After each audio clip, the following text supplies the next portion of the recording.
మీ business ఏదైనా మీ ఊర్లో promotion చేయాలంటే అది సుమన్ టీవీతోనే సాధ్యం. ఇప్పుడే సంప్రదించండి.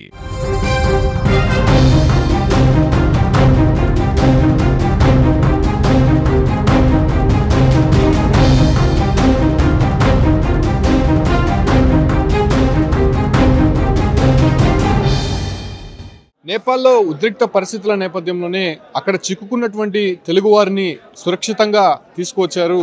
ప్రస్తుతం తిరుపతి ఎయిర్పోర్ట్లో ఉన్నాను. ఇప్పటికే కాఠ్మండు నుంచి 144 మందితో స్పెషల్ ఫ్లైట్ ఏర్పాటు చేశారు. సో అక్కడ నుంచి వైజాగ్ వచ్చినటువంటి ఫ్లైట్ దాదాపు 104 మంది అక్కడ దిగేశారు. అయితే తిరుపతి ఎయిర్పోర్ట్కి అంటే రాయలసీమలో ఉన్నటువంటి వారంతా కూడా 40 మంది ఇప్పటికే ల్యాండ్ అయినట్టు తెలుస్తుంది. ప్రస్తుతం ఎయిర్పోర్ట్ నుంచి వాళ్ళు బయటకు వచ్చున్నారు. వాళ్ళతో మాట్లాడదాం. ఎక్కడమ్మా మీరు ఎక్కడి నుంచి వస్తున్నారు? కడప. అంటే అక్కడ నుంచి ఎటువంటి సిచ్యువేషన్స్తో బయటపడ్డారు? మేము చాలా ప్రాణాలు అరచేతిలో పెట్టుకునే ఉంటామండి. సార్ లోకేష్ గారు బాగా హెల్ప్ చేశారండి.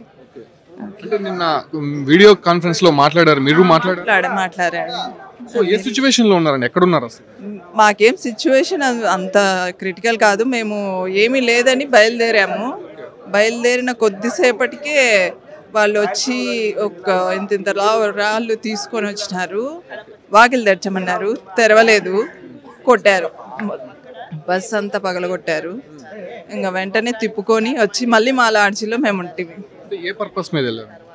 మేమా టూర్ వెళ్ళామండి, నేపాల్ యాత్ర. ముగించుకున్నారా? నేపాల్ యాత్ర ముగించుకున్న తర్వాత ఇన్సిడెంట్ జరిగింది. ఇంకా కాశీకి వెళ్ళాల్సింది.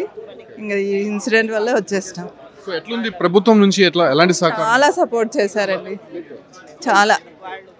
మేము ఇప్పుడు ప్రాణాలతో వచ్చినాము అంటే అంత వాళ్ళ దయ. కడప నుంచి వస్తున్నటువంటి మహిళల్ని చూస్తున్నాం. సో ఇంకా చాలా మంది ఉన్నారు ఇక్కడ, వాళ్ళతో మాట్లాడించే ప్రయత్నం. ఎక్కడి నుంచి వచ్చారు? మీ ఊరు ఎక్కడ? మైదుకూరు సార్. అంటే టూర్ వెళ్ళారా లేకపోతే మరేదైనా? టూర్ వెళ్ళాం, నేపాల్ టూర్. సో అక్కడ ఎటువంటి సిచ్యువేషన్?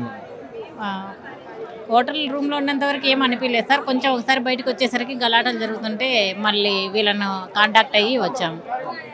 గవర్నమెంట్ నుంచి ఎటువంటి సహకారం ఉంది? ఎవరు మాట్లాడారు? చాలా రెస్పాండ్ అయినారు సార్. నారా లోకేష్ గారే డైరెక్ట్గా మాట్లాడారు, బాగా రెస్పాండ్ అయ్యారు సార్. ఎవ్రీ 1 అవర్కి రిపోర్ట్ తీసుకుంటూనే ఉన్నారు. ఎలా ఉంది సిచ్యువేషన్, నేను హెల్ప్ చేస్తాను, మీరు అక్కడే ఉండండి, జాగ్రత్తగా ఉండండి అని బాగా హెల్ప్ చేశారు సార్ గవర్నమెంట్.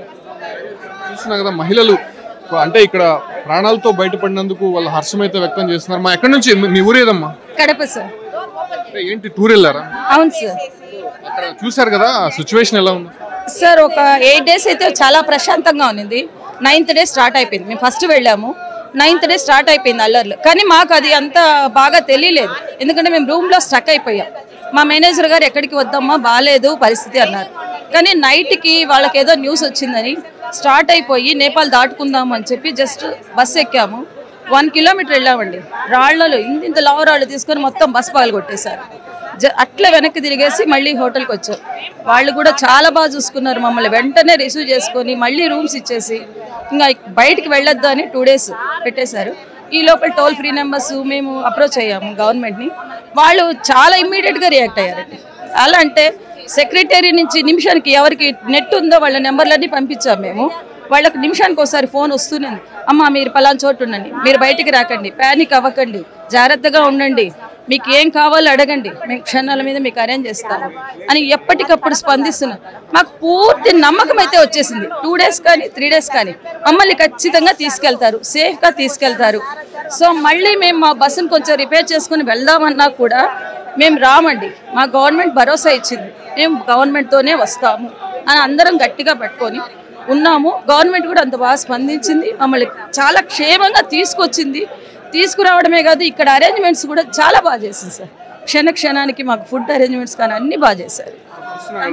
సో అరేంజ్ చేసినారు, గవర్నమెంట్ నుంచి చాలా సహకారం ఉందని చెప్పి కూడా వాళ్ళు చెప్తున్నారు. ఎక్కడమ్మా మీ ఊరు? ఎక్కడ? కడప సార్. కడప. అక్కడ ఎలాంటి సిచ్యువేషన్ చూసారమ్మా మీరు? భయంకరమైన సిచ్యువేషన్ చూసాం సార్.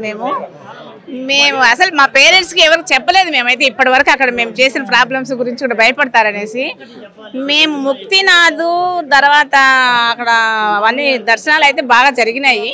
కాఠ్మండుకి వచ్చి పశుపతి దేవాలయం చూసుకొని ఈ రూమ్కి వెళ్ళాము. అప్పుడే కర్ఫ్యూ స్టార్ట్ అయింది. విపరీతమైన గలాటాలు, మంటలు అవన్నీ వచ్చాయి. మేము భయపడిపోయాము. సరే ఇంకా ఆ రోజు ఎవరికి ఏం చెప్పలేదు. నైట్ బయలుదేరి కాశీకి వెళ్దామని వచ్చేసాం. మా బస్సు పైన అటాక్ జరిగింది. మాకంటే ముందు బస్సు కూడా అటాక్ జరిగి మొత్తం అన్ని దోచుకున్నారని చెప్పారు. మా డ్రైవర్ తెలివిగా ఏం చేశాడు, ఓపెన్ చేయలేదు డోర్ ఓపెన్ చేయకున్నప్పుడు మొత్తం రాళ్ళతో పెద్ద పెద్ద రాళ్ళు 10-15 మంది దుండగుళ్ళు రాళ్ళతో కొట్టి అద్దాలని పగిలిపోయినాయి. ప్రాణమే మీద విలువిల్ల అరుపుల కేకలతో అల్లాడిపోయినారు మొత్తం అందరూ. దేవుడి దయలు ఎవరికి దెబ్బలు తగలేదు. తర్వాత మార్నింగ్ సార్కి వాళ్ళకందరికీ ఫోన్లు చేశాము. సార్ వెంటనే స్పందించి మాకు ఎప్పటికప్పుడు మొత్తం ఒక ఫ్లైట్ అరేంజ్ చేసి వైజాగ్ అక్కడి నుంచి ఇక్కడికి ఫ్లైట్లో కూడా బాగా స్నాక్స్ కానీ మా నుంచి ఫుడ్ లేదు మాకు. వైజాగ్ ఫ్లైట్లో స్నాక్స్ అరేంజ్ చేశారు, కడప ఫ్లైట్లో స్నాక్స్ ఇస్తారు.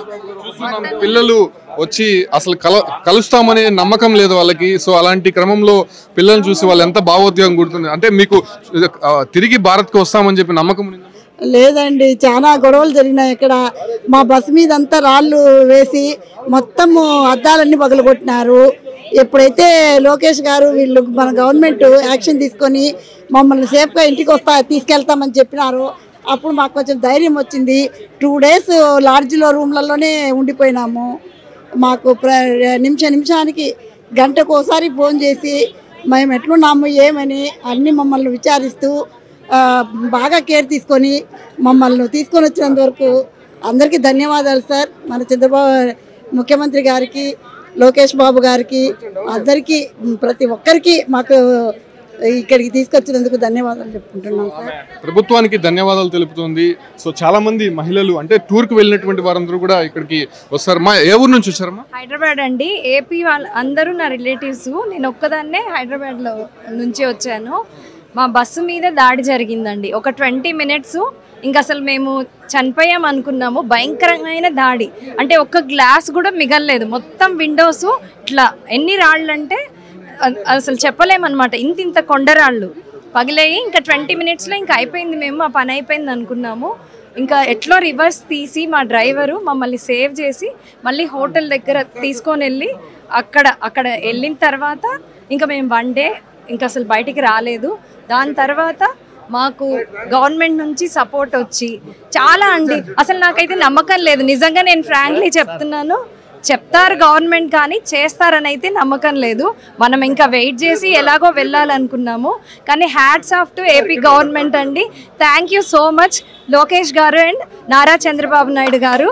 థ్యాంక్ యూ సో మచ్ అండి. ఇలాంటి గవర్నమెంట్ ఉండాలండి. యూత్ ఉండాలి. యూత్ ఉంటేనే ఇది జరుగుతుంది, సాధ్యమవుతుంది.